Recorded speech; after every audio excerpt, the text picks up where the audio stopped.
अभी हम लोग इलेक्ट्रिसिटी का इंट्रोडक्शन देखेंगे। बेसिकली ये फॉर्म ऑफ एनर्जी या सोर्स ऑफ एनर्जी है। इसकी खासियत क्या है कि इसको one form of another form of energy में चेंज करना आसान है। जैसे आप देखेंगे इलेक्ट्रिक करंट को जब हम लोग बॉल में देते हैं तो वही बॉल इलेक्ट्रिक करंट को लाइट एनर्जी में कन्वर्ट करता है। फैन में देते हैं तो वही इलेक्ट्रिक करंट मैकेनिकल एनर्जी में कन्वर्ट होता है, फैन मूव करने लगता है। हीटर में देते हैं वही इलेक्ट्रिक करंट हीट में कन्वर्ट होता है। सो ये इस एनर्जी को चेंज करना बहुत आसान काम है, one form to another form. जैसा कि हमने 3 एग्जांपल दिया। और बेसिकली इसके 3 इफेक्ट्स हैं। पहला इफेक्ट है मैग्नेटिक इफेक्ट, हीटिंग इफेक्ट, ठीक है, और तीसरा इफेक्ट है केमिकल इफेक्ट, ठीक है। इलेक्ट्रिक करंट्स के 3 इफेक्ट्स हैं।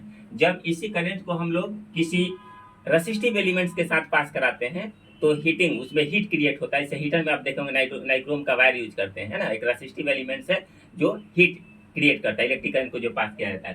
तो हो गया heating element, heating effects.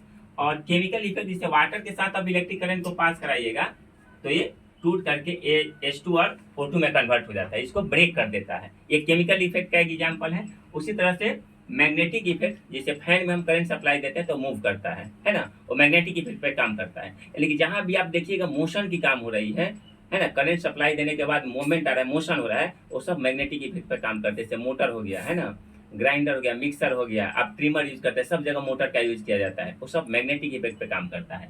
I hope कि आपको 3 इफेक्ट ऑफ इलेक्ट्रिक करंट समझ में आया होगा। Thank you so much.